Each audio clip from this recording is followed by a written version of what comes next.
Last weekend, Donald I Sweat Orange Trump spoiler alerted his own arrest.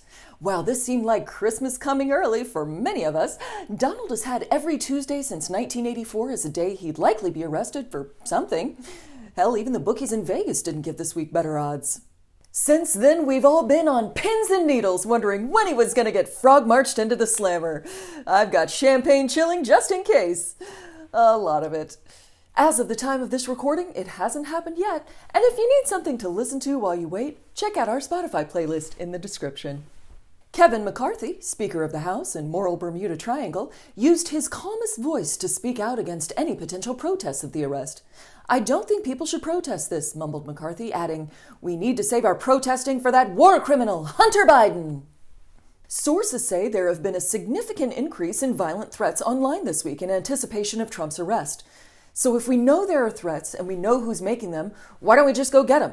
Like, it would be easy. You just knock on their door and be like, "Hey, I'm giving away free gun samples." And they'll be like, "What? That's so cool." And then they open the door and then you shoot them with a horse tranquilizer and they wake up in 3 days feeling like $1,000,000. Does our Constitution not allow for that? But how bad have these protests been and how bad could they get? I'm going to warn you right now. I'm about to show you a clip that's a little bit long, but trust me, it is so worth it, okay? Just hang in there. So there was a protest this week in New York over Trump's possible indictment, and this guy dressed like the QAnon shaman got accused by other protesters of wearing a wire on behalf of law enforcement. Just check this out. Trust me, this is beautiful. Okay, so he's taking off the furry vest. All your clothes and you taking off the shirt. Okay, we got another shirt on underneath that. You taking off all your do it. Okay, taking off the antlers now. Good. You gonna strip me, Julio? Are any of these people sober right now? I'm not wearing a wire. Okay, we're getting rid of the shirt underneath now. This is going to be the big reveal. You want to see? You want to see? It's another shirt? How many layers is this guy wearing? Okay, here we go. Finally. Here's a manly shirt. It's another fucking shirt. Is there a more perfect metaphor for waiting for Donald Trump's indictment all week? Jesus, finally. Aw, that's sweet.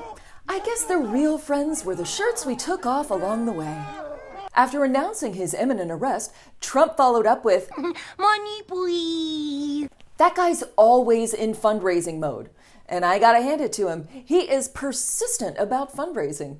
If there's one good thing I can say about him, it's that. And that's it. List ends right there. Just the one thing. So what happens if Trump goes to prison? Same thing that happens out here. New businesses. Trump will just exercise his entrepreneurial spirit to bring his inmates the finest gold-plated prison grifts like Trump toilet wine, golden flavors from the only golden toilet in the joint. Trump's lawyer referral service. For the low, low price of your desserts for a month, Trump will introduce you to his former lawyer and current cellmate. Trump hand-rolled cigarettes, rolled by a Secret Service detail, and of course, no filter.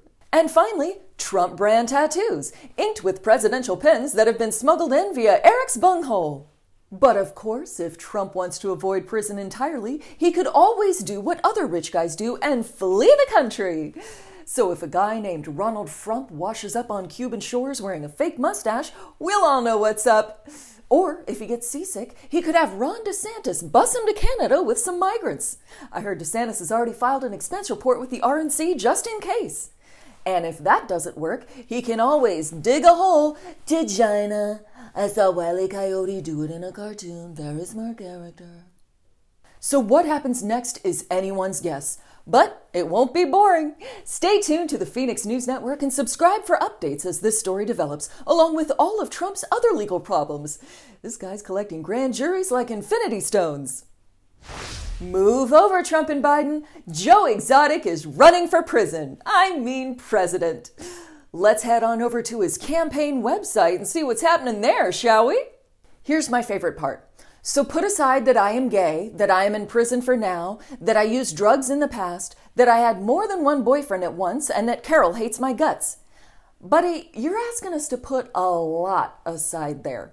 I ran out of room to put things aside about halfway through that sentence. Now let's take a look at the Get Involved section, which I'm sure you were all eager to do. Here's an option to host a house party. Can you imagine showing up to a house party like, hey, I brought deviled eggs, and they say, cool, thanks. So the reason I brought you all here is to vote for Tiger King. Like, which bathroom window do you climb out of? And don't we already have enough felons in office? Not yet. Come on in, 45. The water is just fine. Ron DeSantis, or he who shall not be nominated, as they call him at Hogwarts, finally started to go after Trump. And look, I don't know what goes into paying hush money to a porn star to secure silence over some type of alleged affair. I can't speak to that. But then Trump fired back, reminding DeSantis about him partying with underage girls. I agree with both of them. Neither one of them should be president. Finally, the common ground we've all been looking for. DeSantis also confused his 23andMe results with his credit score information and created a whole new front in the culture wars. He claimed that geographically he was raised in Florida, but culturally he's from Pennsylvania and Ohio, which just happen to be swing states. And people are criticizing him for this, but I get it.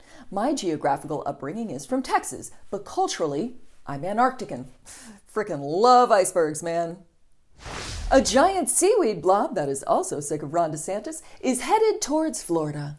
It's another climate change red flag, and scientists are concerned for what the coming months will bring. Us too, said the elementary school children in Florida, and also the LGBTQ community, and also people of color, and also women, and teachers, and librarians, and doctors. Idaho is ready to bring back the firing squad. This extra brutal form of execution will be reserved for cases where lethal injection drugs are not available, and for people who won't shut the hell up with the goddamn potato jokes. We get it, Idaho, potatoes. It's not funny anymore. Dana Perino came up with a fun new definition of woke. Take a listen. It could be a feeling. It could be a sense. Feeling, huh? That's how you're defining it? Oh, my knee's acting up again. Must be someone around here being woke. Robert Smith is in the news this week for getting Ticketmaster to issue partial refunds to concertgoers. Smith's name and shame may have changed the game, and in a Fenix exclusive, I've got the Robert Smith of The Cure here for a one-on-one interview. Hi, Robert, are you there? Hi, Andrea. Yes, I'm here. It's me, Robert Smith of The Cure. Love your show, by the way. Amazing cooking segments. Austin, is that you? No, Andrea, it's me, Robert Smith of The Cure. Austin, I thought you said you booked the real Robert Smith. I was going to ask him a bunch of hard-hitting questions. It was going to be my big exclusive, man. Okay. You got me. It's really me, Chef Austin from the Friday Phoenix. But I do front a Cure cover band called Ivermectin. We're really good. Well, as long as we're already doing this. Fake Robert Smith, how has this affected your bottom line? Has there been any industry blowback after you stood up on Twitter for the overcharged music fans? Honestly, Andrea, I wish. I mean, it is so hard to book Ivermectin for anything at all. I can only dream of the day that we can get Ticketmaster to book our ticket sales. What? No, I was asking what you as Robert Smith would say. Heck, if I was Robert Smith, I'd say pony up, suckers, and take that big-ass payday. Anyway, back to you in the studio, Andrea. God damn it. A dentist was easily convicted of poisoning his wife after prosecutors showed the jury his internet searches, like BuzzFeed's Which Untraceable Poison Are You quiz, domestic homicide plan reviews on Amazon, and the Getting Away With It section of Matt Gaetz' website. 92-year-old Rupert Murdoch, Fox News media mogul and man described by Hitler as kind of a dick, announced his 5th engagement this week. Yes, apparently they share the same beliefs. He's dying, and she believes she will get all of his money. Murdoch said, "We're both looking forward to spending the second half of our lives together," which, oh no, does that mean he plans to live another 92 years? Haven't we endured enough? Murdoch's fiancée could not be reached for comment because she was busy Googling untraceable poisons after reading their prenup. Elon Musk laid off the Twitter press relations team, and inquiries to press@twitter.com now get an auto-response with the poop emoji. This replaces the pre-Musk response, which was just the same old shit. And finally tonight, 2 men used a toothbrush to escape from prison and go to IHOP. The caper has been given a straight-to-series order by Hulu, and Colin Farrell is signed on to play the toothbrush. That wraps up this week's Fenix News Report. Don't forget to subscribe.